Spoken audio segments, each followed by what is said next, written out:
মানুষ সাধারণত সাপের নাম শুনলে ভয় পায়, কিন্তু যদি আমি বলি পৃথিবীতে এমন কিছু সাপ আছে যেগুলো দেখলে ভয় তো দূরের কথা, বরং মনে হবে ইস, যদি ঘরে একটা সাপ পুষতে পারতাম। বিশ্বাস হচ্ছে না?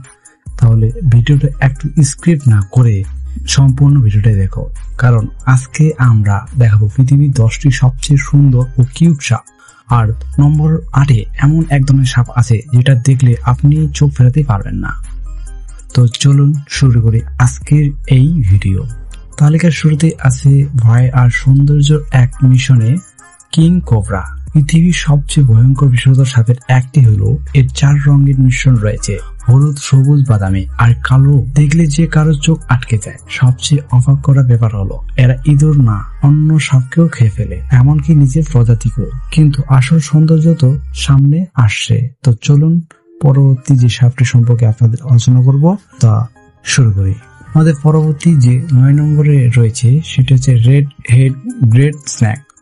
তো মাথা পুরো লাল, শরীর গাঢ়, এই হলো রেড হেড গ্রেট স্নেক। থাইল্যান্ডের জঙ্গলে পাওয়া যায়, লম্বা প্রায় 7 ফুট। হ্যাঁ, বিষধর বটে, কিন্তু মানুষকে মেরে ফেলার কোনো রেকর্ড নেই। দেখতে এত সুন্দর এবং এত অদ্ভুত যে মনে হবে সিনেমার স্পেশাল এফেক্ট। তবে এরপরে সাপটা নীলচে ঝলকানিতে আরো মুগ্ধ করবে। তো বন্ধুরা, আজকে আমরা যে 8 নম্বরের যে সাপটি রেখেছি তার নাম হচ্ছে ব্লু রেসার স্নেক। চোখ ধাঁধানো নীল শরীরের এই সাপের নামই হচ্ছে ব্লু রেসার। কোনো বিষ নেই, নদী খাল বিল ছুটে বেড়ায়, ইঁদুর আর গিরগিটি খায়। যখন দৌড়ায় তখন মনে হয় নীল রঙের ফিতা বাতাসে উঠছে। এদের আয়ু প্রায় 10 বছর। কিন্তু এবার আসছে এমন এক ধরনের সাপ যেটা পাতার মাঝে লুকিয়ে থাকেও রাজকীয় ভঙ্গিতে নজর কাড়ে। আর সেই সাপটি আমরা রেখেছি 7 নম্বরে। সাপটির নাম হলো গ্রিন ট্রি পাইথন। সবুজে ঢাকা প্রকৃতির সাথে একেবারে মিশে থাকে গ্রিন ট্রি পাইথন অস্ট্রেলিয়ার জঙ্গলে দেখা মেলে। লম্বা 6 ফুট পর্যন্ত হয়, ডালে কুণ্ডলি পাকিয়ে ঘন্টার পর ঘন্টা অপেক্ষা করে শিকারের জন্য। আর সবচেয়ে মজার ব্যাপার হলো একটি মেয়ে পাইথন একসাথে 35টি ডিম দেয়, যেগুলো থেকে জন্মায় হলুদ রঙের কিউট বাচ্চা। তবে পরের সাপটা নিয়ে রয়েছে ভয়ানক এক ভুল ধারণা। তো চলুন পরের সাপটি কি সেটি জেনে নেই। পরে যে 6 নম্বরে আমরা যে সাপটি রেখেছি তার নাম গ্রিন কেলব্যাক। দেখতে ভয়ানক মনে হলেও গ্রিন কেলব্যাক আসলে একেবারে নিরীহ। দক্ষিণ ভারতে বেশি দেখা যায়। মানুষ ভয় পেয়ে মেরে ফেলে, কারণ এর মতো দেখতে এক প্রজাতি মারাত্মক বিষধর সাপ আছে। কিন্তু আসল সত্যি হলো ওরা কেবল ইঁদুর, ব্যাঙ আর গিরগিটি খেয়ে বেঁচে থাকে। তবে এরপরে সাপটা এত সুন্দর মানুষ নিজের ঘরে পোষ মানিয়ে ফেলে। আর সেই সাপটি আমরা রেখেছি 5 নম্বরে। সেই সাপটির নাম হলো হোয়াইট স্নেক। পুরো সাদা রঙের শরীর নিয়ে যেমন বরফের ভাস্কর হোয়াইট স্নেক।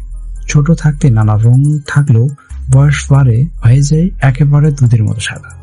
দেখতে একবারে কিউট যে মানুষ একে ঘরে বসে। আর সামনে আছে এমন এক সাপ যার শরীর লুকানো আছে রংধনু। আর সেই সাপটি আমরা রেখেছি 4 নম্বরে। সাপটির নাম হলো রেনবো স্নেক। নাম শুনলেই বুঝতে পারছেন, রেনবো স্নেক। পানির ধারে থাকে, শরীর যেন রংধনু 7 রং ঝিলমিল করছে। মাছ আর ব্যাঙ খায়, মানুষ দেখলে গুটিয়ে যায়, কিন্তু মানুষই সৌন্দর্যের লোভে একে ধরে ফেলে। ফলে সংখ্যা দ্রুত কমে যাচ্ছে। তবে পরের যে সাপটি এতটাই দৃষ্টিনন্দন যে মনে হবে প্রকৃতির আঁকা কোনো ছবি। আর সেই সাপটি আমরা রেখেছি 3 নাম্বার। এমারেল ট্রিবোয়া। ব্রাজিলের রেন ফরেস্টের গোপন রত্ন এমারেল ট্রিবোয়া। উজ্জ্বল সবুজ শরীর, সাদা চোখ আর দেখতে যেন পেইন্ট করা। দিনে গাছের ডালে লুকিয়ে থাকে আর রাত্রে বেরোয় শিকারের খোঁজে। দাঁত লম্বা হলো, একেবারে বিষধর নয়। আর এবার আসছে সেই সাপ যার গতিতে মানুষ পর্যন্ত ভয়ে পালায়। আর সেই সাপটি আমরা রেখেছি 2 নম্বরে। Black mamba. আফ্রিকার আতঙ্ক, আবার একই সাথে সৌন্দর্যের প্রতীক। ব্ল্যাক মাম্বা বাদামি শরীর, কালো মুখের ভেতরে ঘন্টায় 20 কিলোমিটার গতিতে ছুটতে পারে আর লম্বায় 14 ফুট পর্যন্ত হয়। বিষ এতটাই মারাত্মক যে কয়েক মিনিটের মধ্যে মানুষকে শেষ করতে পারে। ভয়ঙ্কর হলো এর কিউটনেস, ভক্তের সংখ্যা কম নয়। আর এখন আসছে আমাদের লিস্টের নাম্বার 1, যেটার মতো সাপ পৃথিবীতে আর নেই। আর সেই সাপটির নাম হলো ড্রাগন স্নেক। তাহলে শীর্ষে আছে জাদুকরী এক সাপ, ড্রাগন স্নেক। দক্ষিণ পূর্ব এশিয়ায় এই সাপের মাথা দেখতে একেবারে ড্রাগনের মতো, আর পিঠে কুমিরের মতো কাটা, লম্বায় মাত্র 30 ইঞ্চি। কোনো বিষ নেই, ছোট্ট প্রাণী খেয়ে বেঁচে থাকে। দেখলে মনে হবে মুভির কল্পনায় কোনো চরিত্র বাস্তবে নেমে এসেছে।